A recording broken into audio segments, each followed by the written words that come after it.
Edgar Allan Poe, The Cask of Amontillado. Narrated by Howard King. The 1,000 injuries of Fortunato I had borne as I best could, but when he ventured upon insult, I vowed revenge. You, who so well know the nature of my soul, will not suppose, however, that I gave utterance to a threat. At length I would be avenged. This was a point definitely settled, but the very definitiveness with which it was resolved precluded the idea of risk. I must not only punish, but punish with impunity. A wrong is unredressed when retribution overtakes its redresser. It is equally unredressed when the avenger fails to make himself felt as such to him who has done the wrong. It must be understood that neither by word nor deed had I given Fortunato cause to doubt my goodwill. I continued, as was my wont, to smile in his face, and he did not perceive that my smile now was at the thought of his emulation. He had a weak point, this Fortunato, although, in other regards, he was a man to be respected and even feared. He prided himself on his connoisseurship in wine. Few Italians have the true virtuoso spirit. For the most part, their enthusiasm is adopted to suit the time and opportunity, to practice imposture upon the British and Austrian millionaires. In painting and gemmery, Fortunato, like his countrymen, was a quack, but in the matter of old wines he was sincere. In this respect I did not differ from him materially. I was skilful in the Italian vintages myself, and bought largely whenever I could. It was about dusk one evening during the supreme madness of the carnival season that I encountered my friend. He accosted me with excessive warmth, for he had been drinking much. The man wore motley, and he had on a tight-fitting party-striped dress, and his head was surmounted by the conical cap and bells. I was so pleased to see him that I thought I should never have done wringing his hand. I said to him, "My dear Fortunato, you are luckily met. How remarkably well you are looking today! But I have received a pipe of what passes for Amontillado, and I have my doubts." "How?" said he. "Amontillado? A pipe? Impossible! And in the middle of the carnival!" "I have my doubts," I replied. "And I was silly enough to pay the full Amontillado price without consulting you in the matter. You were not to be found, and I was fearful of losing a bargain." "Amontillado? I have my doubts." "Amontillado!" And I must satisfy them. "Amontillado?" "As you are engaged, I'm on my way to Lucchese. If anyone has a critical turn, it is he. He will tell me Lucchese cannot tell Amontillado from Sherry. And yet some fools will have it that his taste is a match for your own. Come, let us go." "Whither?" "To your vaults." "My friend, no, it will not impose upon your good nature. I perceive you have an engagement. Lucchese, I have no engagement, come." "My friend, no, it is not the engagement, but the severe cold with which I perceive you are afflicted. The vaults are insufferably damp, they are encrusted with nitre." "Let us go, nevertheless. The cold is merely nothing. Amontillado, you have been imposed upon. And as for Lucchese, he cannot distinguish Sherry from Amontillado." Thus speaking, Fortunato possessed himself of my arm. Putting on a mask of black silk and drawing a roquelaire closely about my person, I suffered him to hurry me to my palazzo. There were no attendants at home. They had absconded to make merry in honor of the time. I had told them that I should not return until the morning, and had given them explicit orders not to stir from the house. These orders were sufficient, I well knew, to ensure their immediate disappearance, one and all, as soon as my back was turned. I took from their sconces 2 flambeaux, and giving one to Fortunato, bowed him through several suites of rooms to the archway that led into the vaults. I passed down a long and winding staircase, requesting him to be cautious as he followed. We came at length to the foot of the descent, and stood together on the damp ground of the catacombs of the Montresors. The gait of my friend was unsteady, and the bells upon his cap jingled as he strode. "The pipe?" said he. "It is farther on," said I, "but observe the white webwork which gleams from these cavern walls." He turned towards me and looked into my eyes with 2 filmy orbs that distilled the aroma of intoxication. "Nitre?" he asked at length. "Nitre," I replied. "How long have you had that cough?" My poor friend found it impossible to reply for many minutes. It is nothing," he said at last. "Come," I said with decision, "we'll go back. Your health is precious. You're rich, respected, admired, beloved. You're happy as once I was. You're a man to be missed. For me it is no matter. We'll go back. You will be ill, and I cannot be responsible. Besides, there is Lucchese." "Enough," he said. "The cough is a mere nothing. It will not kill me. I shall not die of a cough." True, I replied, "and, indeed, I had no intention of alarming you unnecessarily, but you should use all proper caution. A draught of this Medoc will defend us from the damps." Here I knocked off the neck of a bottle, which I drew from a long row of its fellows that lay upon the mould. "Drink," I said, presenting him the wine. He raised it to his lips with a leer. He paused and nodded to me familiarly, with his bells jingling. "I drink," he said, "to the buried that repose around us, and I to your long life." He again took my arm, and we proceeded. "These vaults," he said, "are extensive." "The Montresors," I replied, "were a great and numerous family." "I forget your arms." "A huge human foot d'or in a field azure. The foot crushes a serpent rampant, whose fangs are embedded in the heel. And the motto? Nemo me impune lacessit." "Good," he said. The wine sparkled in his eyes, and the bells jingled. My own fancy grew warm with the Medoc. We had passed through walls of piled bones, with casks and puncheons intermingling, into the inmost recesses of the catacombs. I paused again, and this time I made bold to seize Fortunato by an arm above the elbow. "The nitre," I said. "See, it increases. It hangs like moss upon the vaults. We are below the river's bed. The drops of moisture trickle among the bones. Come, we will go back, ere it is too late. Your cough—" "It is nothing," he said. "Let us go on. But first, another draught of the Medoc."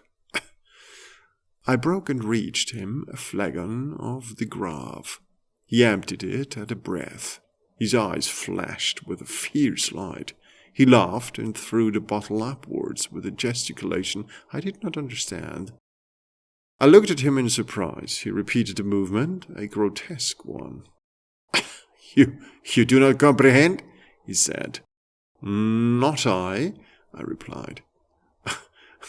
"Then you are not of the Brotherhood." "How?" "You are not of the Masons." Yes, I said, "yes." "You? Impossible! A Mason?" "A Mason," I replied. "A sign," he said. "It is this," I answered, producing a trowel from beneath the folds of my roquelaire. "You jest," he exclaimed, recoiling a few paces. "But let us proceed to the Amontillado." "Be it so," I said, replacing the tool beneath the cloak and again offering him my arm. He leaned upon it heavily. We continued our road in search of the Amontillado. We passed through a range of low arcs, descended, passed on, and descending again, arrived at a deep crypt, in which the foulness of the air caused our flambeau rather to glow than flame. At the most remote end of the crypt there appeared another less spacious. Its walls had been lined with human remains, piled to the vault overhead, in the fashion of the great catacombs of Paris. 3 sides of this interior crypt were still ornamented in this manner. From the 4th the bones had been thrown down, and lay promiscuously upon the earth, forming at one point a mound of some size. Within the wall thus exposed by the displacing of the bones, we perceived a still interior recess, in depth about 4 feet, in width 3, in height 6 or 7. It seemed to have been constructed for no especial use within itself, but formed merely the interval between 2 of the colossal supports of the roof of the catacombs, and was backed by one of their circumscribing walls of solid granite. It was in vain that Fortunato, uplifting his dull torch, endeavored to pry into the depth of the recess. Its termination the feeble light did not enable us to see. "Proceed," I said. "Herein is the Amontillado. As for Lucchese, he is an ignoramus," interrupted my friend, as he stepped unsteadily forward, while I followed immediately at his heels. In an instant he had reached the extremity of the niche, and finding his progress arrested by the rock, stood stupidly bewildered. A moment more and I had fettered him to the granite. In its surface were 2 iron staples, distant from each other about 2 feet horizontally. From one of these depended a short chain, from the other a padlock. Throwing the links about his waist, it was but the work of a few seconds to secure it. He was too much astounded to resist. Withdrawing the key, I stepped back from the recess. "Pass your hand," I said, "over the wall. You cannot help feeling the nitre. Indeed, it is very damp. Once more let me implore you to return." "No? Then I must positively leave you. But I must first render you all the little attentions in my power." "The Amontillado!" ejaculated my friend, not yet recovered from his astonishment. "True," I replied, "the Amontillado." As I said these words, I busied myself among the pile of bones of which I have before spoken. Throwing them aside, I soon uncovered a quantity of building stone and mortar. With these materials, and with the aid of my trowel, I began vigorously to wall up the entrance of the niche. I had scarcely laid the first tier of the masonry when I discovered that the intoxication of Fortunato had in a great measure worn off. The earliest indication I had of this was a low moaning cry from the depth of the recess. It was not the cry of a drunken man. There was then a long and obstinate silence. I laid the 2nd tier, and the 3rd and the 4th, and then I heard the furious vibrations of the chain. The noise lasted for several minutes, during which, that I might hearken to it with the more satisfaction, I ceased my labours and sat upon the bones. When at last the clanking subsided, I resumed the trowel, and finished without interruption the 5th, the 6th, and the 7th tier. The wall was now nearly upon a level with my breast. I again paused, and holding the flambeau over the masonwork, threw a few feeble rays upon the figure within.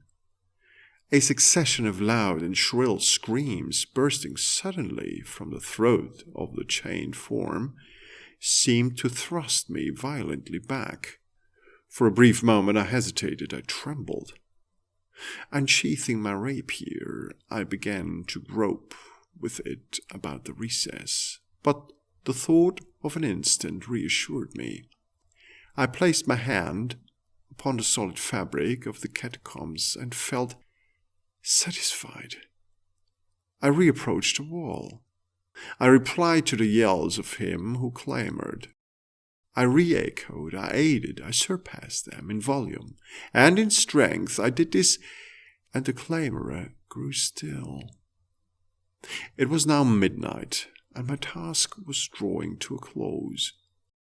I had completed the 8th, the 9th, and the 10th year.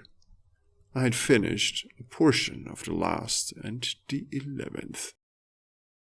There remained but a single stone to be fitted and plastered in.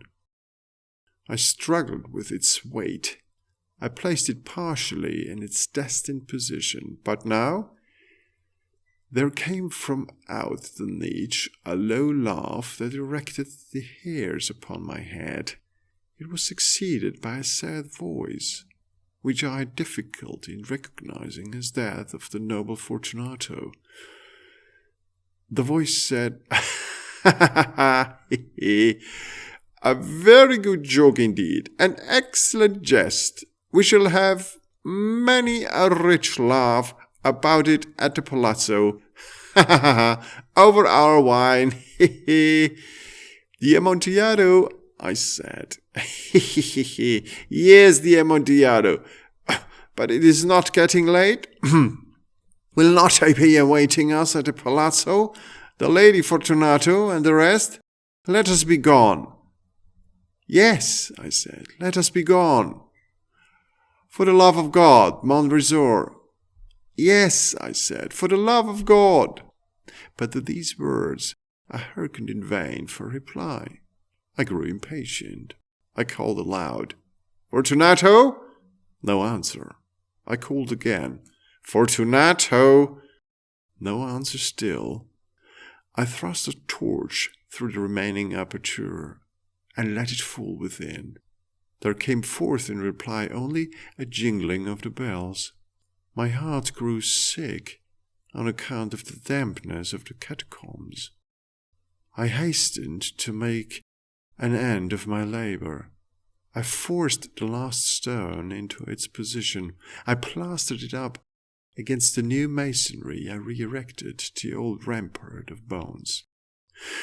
For the half of a century, no mortal has disturbed them. In pace requiescat.